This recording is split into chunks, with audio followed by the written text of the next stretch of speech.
Hello, this is Taylor with another guest review for OPB, Organic Price Books. Anybody that knows me knows how much I love the Fantastic Four. So when this showed up on my doorstep, I was absolutely ecstatic.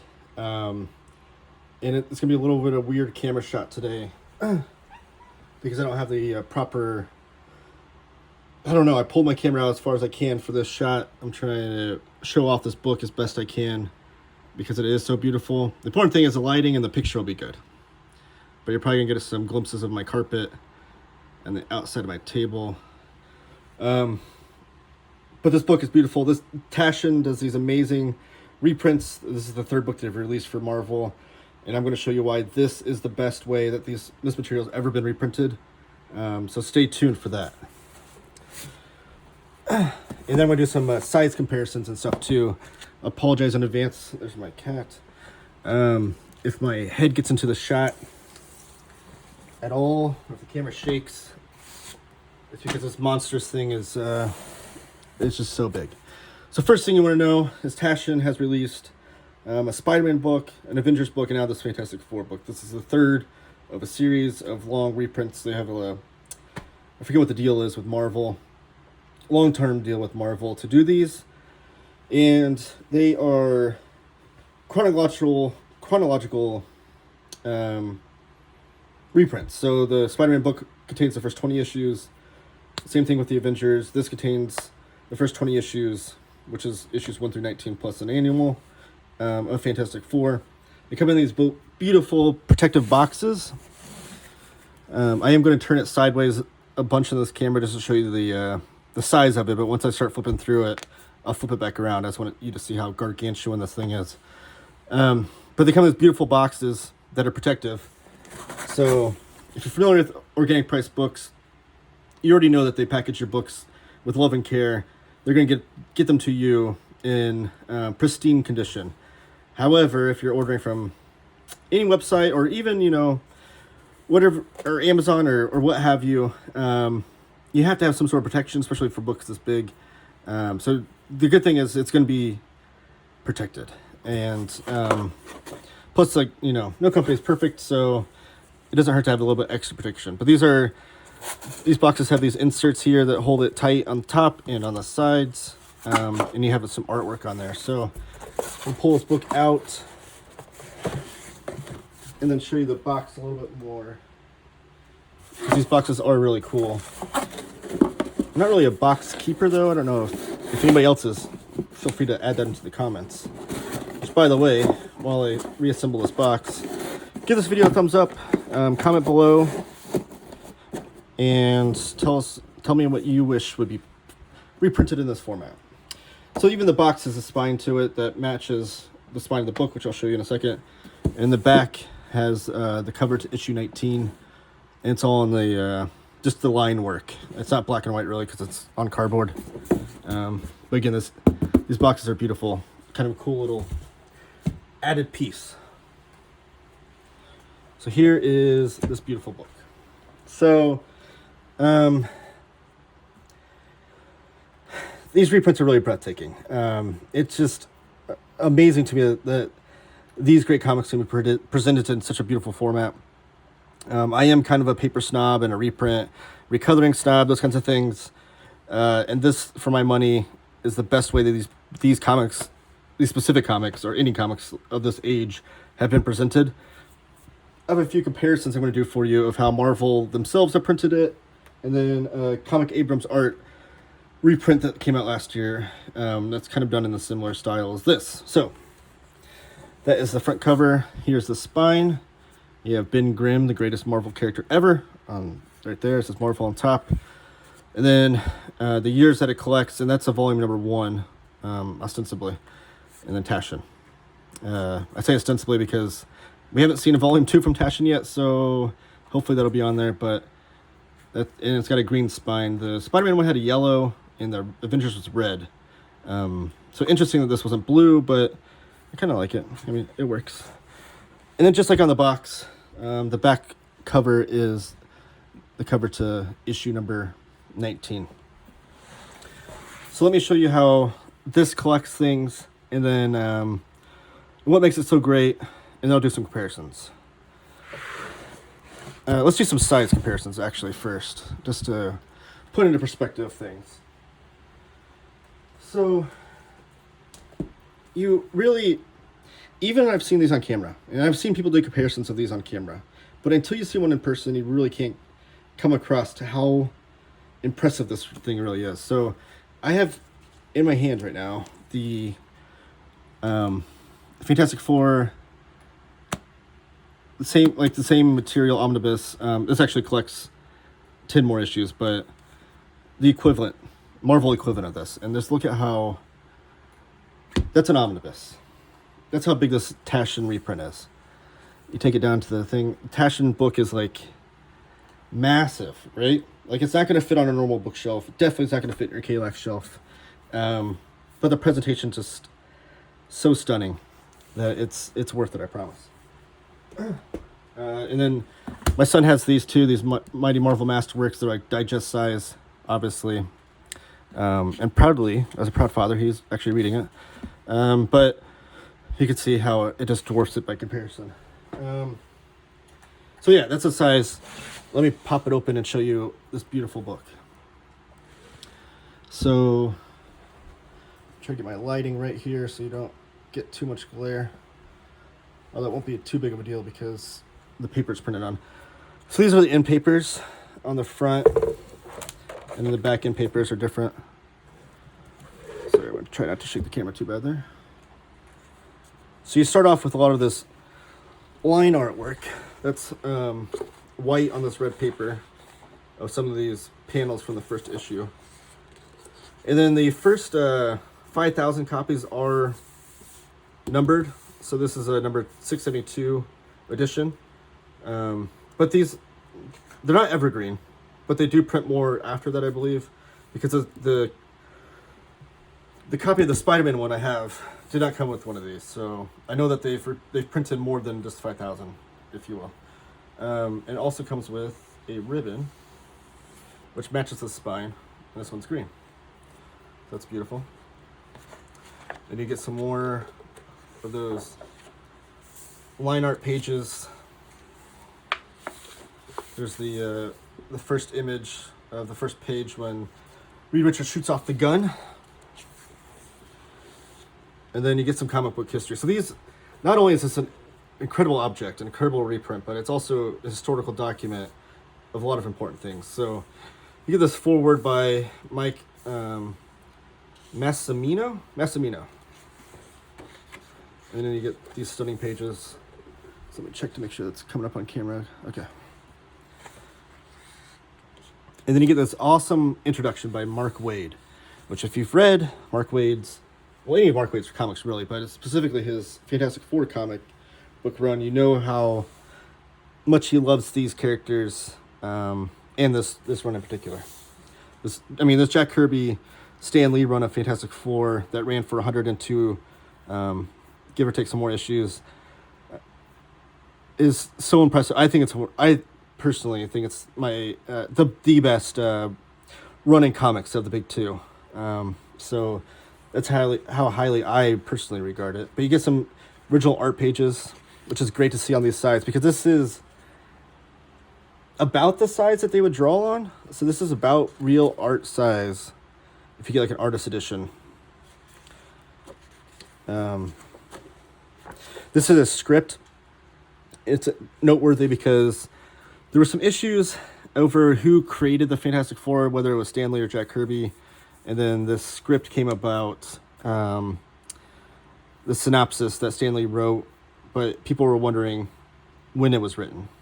If it was written retroactively, because Stan was trying to prove that he created them, or if it was written and truthfully before the story came out. I've never seen this before in my life. So one of the original ideas was for the Fantastic Four to wear masks, and you see Sue Storm wearing this mask, and they even have the pasted over image of her not wearing the mask, where they had it white out literally, the image of her wearing the mask, and they changed the lettering there because she's obviously referring to the mask there. I've never seen that before in my life. I'm sure it's been out there, but interesting nonetheless. You get some notes about some fanzines that came about because of this. So really, there's nothing. This is a perfect collection to me. There's not one thing that I feel like they could have done differently.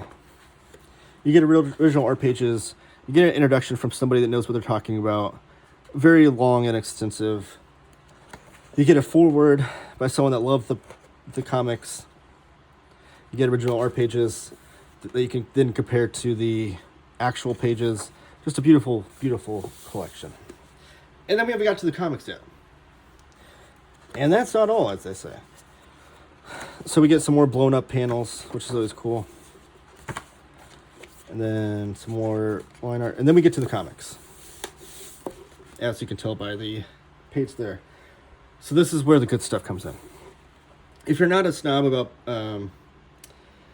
reproduction of old comics or paper quality or coloring or those kinds of things, you might not appreciate the beauty here, but I hope that I can describe it in a way that even you guys that don't have those kind of druthers can appreciate how beautiful this is and understand why it's worth every penny. So this is the first issue, and it's on this thick, glossy paper. These are produced exactly in true facsimile edition to how the original comics came out, as if you're buying this off the stands. The only difference being that it's much larger. It's almost true to the size that the art was drawn on. And that comes down to the paper stock quality, to the ads being included, everything. True facsimile edition. And you can see it right here. So right on the inside cover, that's the original advertisement. If you bought Fantastic Four #1 off the newsstand and you open it up, these are the exact pages you would see in 1961. So every ad's included, every letters page is included, every piece of the comic is included, and including the paper stock quality. So like I said, the cover is this thick, glossy cover, and the paper it's a thick mat. It's not the cheap newsprint that it was originally printed on. It's this thick mat that's going to hold up over time, but it replicates that newsprint feel. The coloring, these are just, I believe, someone can correct me if I'm wrong, but I believe the way they did this was they just took original comic book issues. They found a copy of Fantastic Four, #1 through 19, plus the annual. They scanned it in, and they've printed it off on this page. That's not how Marvel does things. Marvel will either take the original line art and then color it to specifications, or they'll take it, scan in digital files, and then print it on glossy paper or what have you, and you get different colorings for that, and I'll do a comparison to show you off. But the first thing you'll notice, if you haven't seen old comics, is like the dots. I don't know if those are showing up on camera. Yeah, they're showing up pretty good. Like the dot patterns in the colors, which stretching out the art. It's not really stretching out, but I guess printing out the art on these larger sizes is going to expose that a little bit more, but it's one of those nostalgic things that you appreciate. And this is that first issue. As a Fantastic Four fan, this is one of my favorite images. I talked about this on my YouTube channel, Taylor Talks Comics. This was an image that Kirby kind of redid. He had an old comic book strip called, oh man, now it's the Space Force. Sky Masters of the Space Force. And this was an image that he kind of co-opted for the Fantastic Four. And whenever I see someone retell the origin of Fantastic Four, I look to see if they redo that image, because it just, I mean, that image alone, this panel, is what started the Marvel Universe. Marvel Universe as we know it today does not exist without that panel, because then they go into space, they get hit with cosmic rays, they get their powers, the rest is history. So here's another ad you'll see in the pages. I'm not going to flip through every single page, don't worry. I just want you to go to appreciate this. This is the last page. So no letters pages yet, because this is just the first issue. We'll see that later. And that's the back cover. So the back cover is true, like I said, that glossy format. So from glossy to glossy, if you were to cut this out, you'd have one massive exact facsimile replica of Fantastic Four #1. And here's #2. So just beautiful reproduction. I do want to get to some of the letters pages. Well, here's one right now. You do get these pinups. This one always cracks me up because that looks like Rob Liefeld to me. I don't know if you're familiar with the way Rob Liefeld looks, but... And Jack Kirby never really drew Johnny Storm to look like this much. And this is a pinup by him. But that one just looks like a Rob Liefeld to me. That was cracking me up. So... You'll find the great thing about these letter pages, and they are reprinted in the omnibus. Usually the old Marvel Silver Age omnibuses will reprint the letter pages. The great thing about them, and I always tell people why they're so cool, is that it's kind of like Twitter back then. So you can see in real time what people were saying about these comics as they were coming out, which is fascinating to me. Especially when you're... Marvel reprints this as well, but they even had these like, who's the Hulk? The Hulk is coming. This had nothing to do with this particular issue. They were just kind of teasing the impending arrival of the Hulk. What is the Hulk? That's obviously, it looks like an homage to Action Comics #1, or maybe cutting a promo on that. But the cool thing with the letters pages is that you'll find people in there that will later become comic book writers, which is always fascinating to me. And I found some in here. None of that one. Let me see if in this one.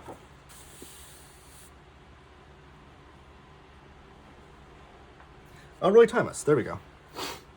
So Roy Thomas's first letter. First time his name has been printed in a Marvel comic book was in the letters pages.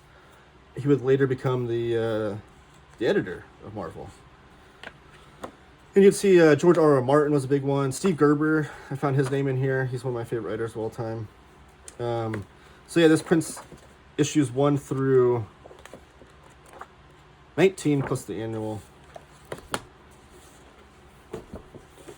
And then in the back, let's look at some of those extras. This is part of the annual with all these pinups.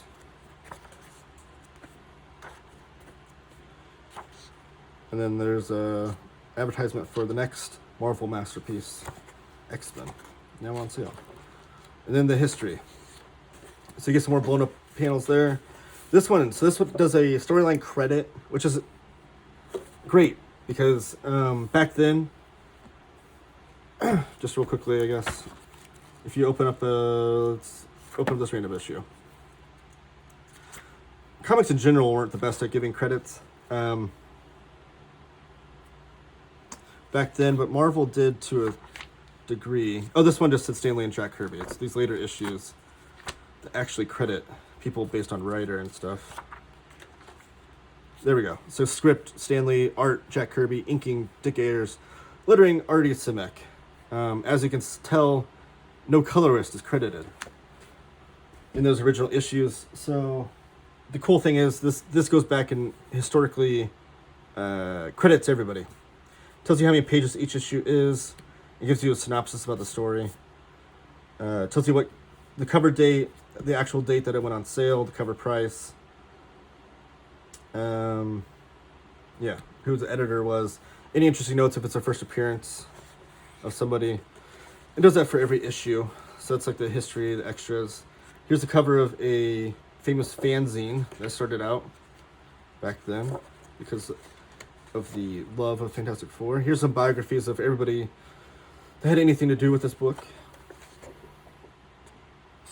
This is interesting. I've never seen this. This is actually Stan Lee artwork, if you will.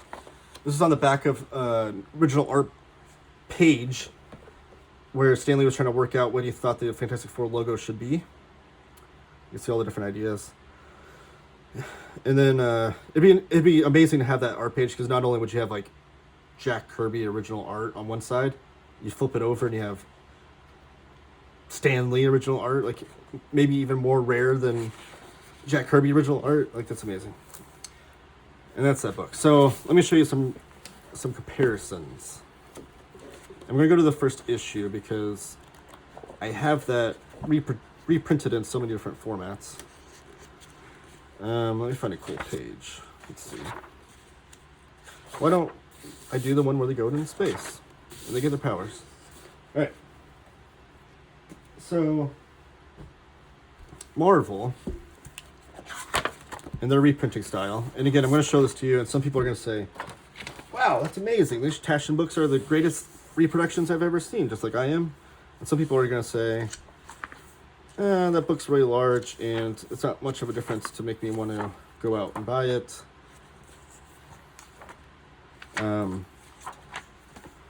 But here you go. So I'm going to see if that shows up on camera okay.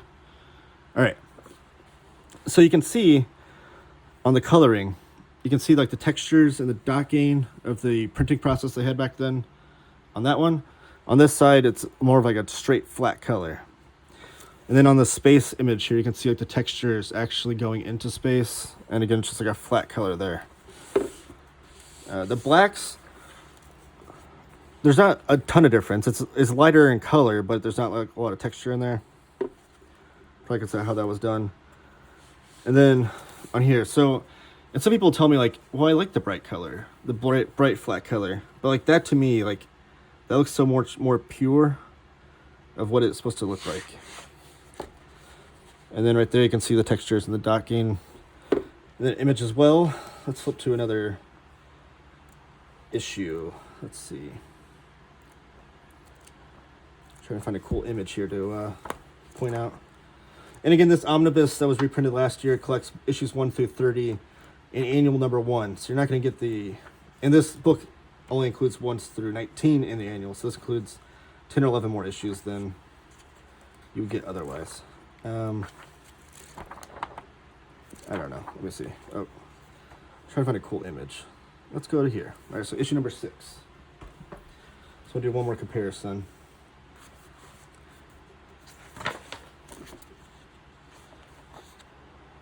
Issue number 4. I think it's after this one. Issue number 6. Okay. Here we go. So again, try not to get the camera to shake. Even in the backgrounds here, you can see that this blue came up more clear. This one is just like the very light textured. You can see more of like the pure artwork. Flat color, texture. So it really comes down to a preference, if you will. One thing I do want to point out too is that Comic Abrams Art did this panel by panel edition last year of the first issue. So let me go back to that one. They are doing a similar one for Spider-Man. This only reprints Fantastic Four number 1. The Spider-Man one is going to reprint Amazing Fan... Oh my gosh, I just ripped this. Amazing Fantasy 15. Wow. And Spider-Man number 1. Can't believe I just did that. Never done that before in my life. Okay. Moving on, though. The show must go on. So what this does, it literally prints panel by panel. Each panel of the comic takes up one full page. So, like that panel right there is taking up this entire page right here. And this was done in a similar style as these Taschen reprints. So you can see like the yellowing of the page, the scans, the dots. These were literal scans of just comics with no touch-up whatsoever. These have some touch-up, but that's another option here. So yeah, this Taschen book is beautiful. It's amazing. I think, I hope one day my dream is to have the entire Lee Kirby run in these Taschen editions. It would take 5 volumes to complete that run if they squeeze in some extra issues here and there. And I'll buy all 5 of them. Again, this book is available on Organic Price Books. I highly recommend you go and buy it there. It'll be packaged with love and care and sent to your house as speedily as possible. And again, it will come in this beautiful protective box that you get to keep and collect or color on or do whatever you want with. Thank you.